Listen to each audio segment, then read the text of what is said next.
Report said the ailing aviation parastatal will be broken into the domestic, regional and international business units. But SAA now says this was a misunderstanding and that the CEO was talking about the operating model and not the structure of the airline.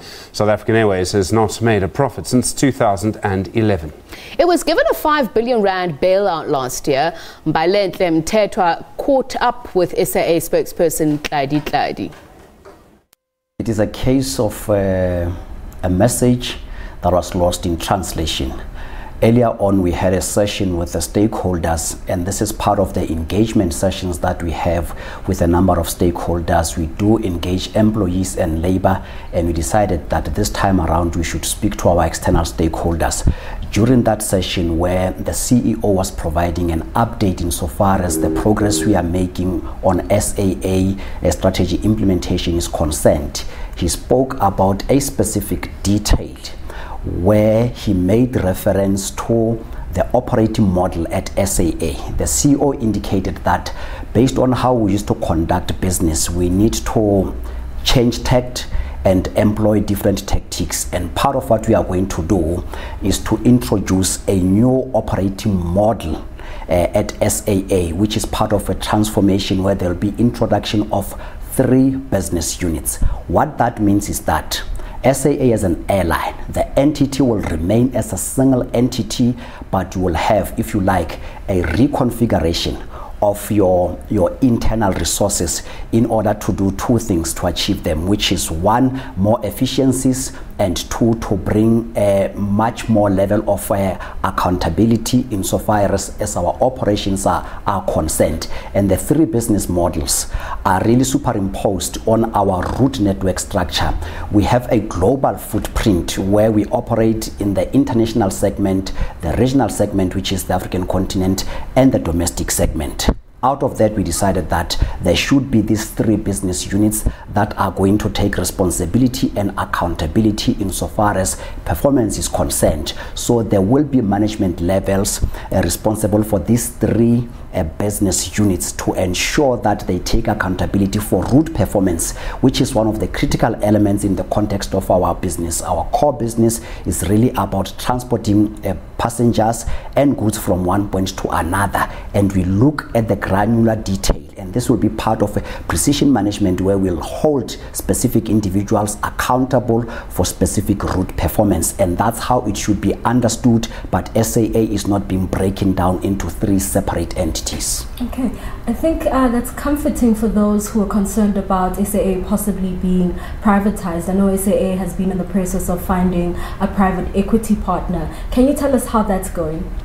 The issue around the introduction, a possibility of introducing a strategic equity partner, is a matter that is seized with the shareholder. The shareholder will make an announcement whenever they are ready as to whether or not SAA is going to receive a strategic equity partner, which could be seen as part of responding to what we are on record as having indicated that there are certain funding requirements where we need the shareholder to come to our assistance in order to ensure that we get out of this hole and then we move towards becoming a financially sustainable business entity. Okay, and how has it been, how has the process been with regards to getting that private equity partner? Late last year rather, there were allegations or there were rumors that SAA may have secured a few private equity partners. Is there any truth to these rumors? We operate at an airline level, and this is a responsibility by the shareholder. It is the shareholder who will make a call. You will recall that the SAA is a wholly state-owned entity, and it is up to the shareholder to make a call as to whether or not we continue to operate in this manner insofar as the equity stake is concerned, or there will be part of the stake that will be issued to a private entity in the form of a strategic equity partner. The shareholder at the right time, we are convinced that an announcement will be made once there is a decision that a strategic equity partner will come on board. Okay, so last year we saw SAA getting a bailout of around 5 billion rand, if I'm not mistaken. Do you believe that another bailout is coming your way, and do you believe that another bailout could potentially help SAA, go on the path of financial stability and sustainability? We don't know what is going to come our way. We, however, do know what our funding requirements are. We are on record having indicated that for us to get out of this hole, we need to be assisted with funding in the amount of 21.7 billion. This is the amount of money that we need for us to be able to fully implement our strategy over a 3-year period. What you referred to as the 5 billion is a portion of that amount, and we are now waiting for the shareholder to give us an indication as to when and how will the remainder, which is the form of assistance that we require, will come through, so that we are able to fully implement the strategy. There are many stories that are out there about the airline, and a lot of which is part of the legacy issues. Regrettable as the performance is, these are issues that we cannot really change. We need to, however, focus on what we have now. We need to say, ever since the present management and board took over, has SAA been able to implement on its turnaround strategy?